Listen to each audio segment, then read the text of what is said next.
Ya, kasus Wawan CS menambah panjang deretan kasus kriminal di tanah air yang bertopeng kemampuan supranatural. Di antaranya kasus penggandaan uang yang paling fenomenal, Padepokan Dimas Kanjeng Taat Pribadi di Probolinggo pada 2016 silam. Ya, tidak tanggung-tanggung. Taat Pribadi punya ribuan pengikut setia dari berbagai kalangan, termasuk kalangan terpelajar hingga pejabat. Lantas mengapa di era modern ini hal-hal supranatural masih saja dipercaya? Berikut laporan khas Redaksi Pagi.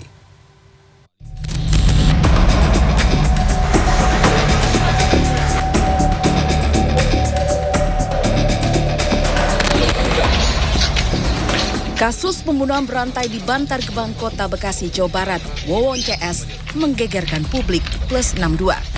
11 orang tertipu dan 9 nyawa diantaranya melayang di tangan para tersangka yang mengaku mampu menggandakan uang dengan kekuatan supranatural. 2016 silam, kasus dengan modus serupa juga terjadi di Probolinggo, Jawa Timur yang menyeret terdakwa Dimas Kanjeng Taat Pribadi. Modus penggandaan uang membuat pimpinan padepokan ini mampu merekrut ribuan pengikut setia, termasuk dosen, pengusaha, profesor hingga pejabat. Selain penipuan, kasus ini juga berujung pembunuhan terhadap santrinya.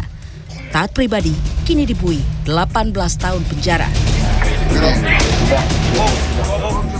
Selain ambisi ingin cepat kaya, ada juga praktik-praktik klinik, mencari benda pusaka hingga jimat yang dianggap pembawa keberuntungan dan penglaris usaha. Lantas, benarkah masyarakat Indonesia masih banyak yang percaya hal-hal gaib alias mistis? Kalau kayak gitu kan, ya mungkin kalau hidup berdampingan dengan kayak kulit gitu mungkin iya, tapi kalau misalkan percaya, kalau misalkan lebih kuat mana, saya lebih kuat yang Tuhan saya sih daripada ini. Kita mah udah ada media sosial, udah teknologi kita mah udah maju sekarang. Nah, kalau itu kan dari adat ya, adat orang dulu mah masih kita hormatin.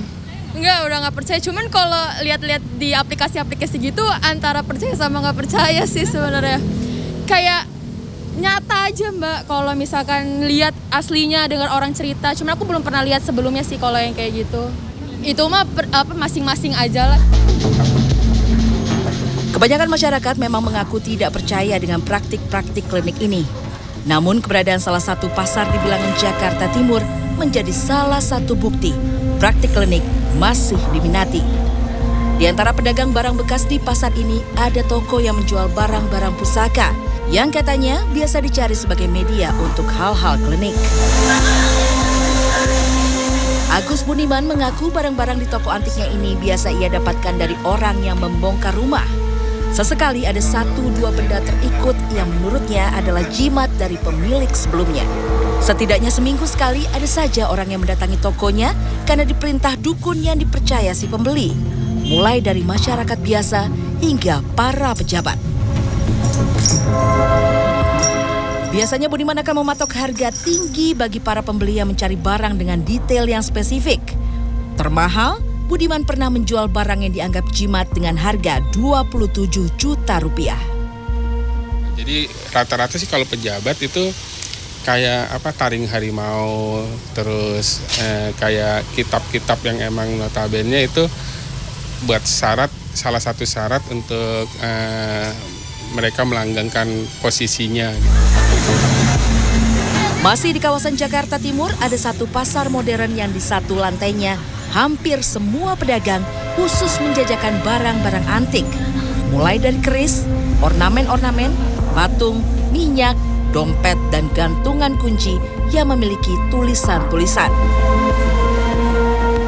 Namun kami tidak bisa mengkonfirmasi apakah barang-barang yang mereka jual ada kaitannya dengan praktik-praktik klinik. Tim liputan telah berkeliling untuk mencari pedagang yang berkenan untuk diwawancara, namun tidak ada satupun yang bersedia memberikan keterangan. Menurut sosiolog Universitas Nasional Sigit Rohadi, praktik klinik sulit dipisahkan dari kehidupan masyarakat Indonesia. Kemajuan zaman tidak menjadi jaminan praktik-praktik ini memudar. Yang ada, keberadaan teknologi justru sedikit banyak membantu praktik klinik. Karena klinik itu kepercayaan kuno yang terus-menerus dipelihara dan sulit sekali untuk dibenturkan dengan hal-hal yang modern, modernitas, teknologi. Tak bisa dipungkiri, hal-hal mistis ataupun klinik memang mempunyai tempat tersendiri dalam budaya di negeri ini. Namun sejatinya, manusia diberi akal oleh Yang Maha Kuasa untuk memilah lewat logika. Tim Liputan CNN Indonesia.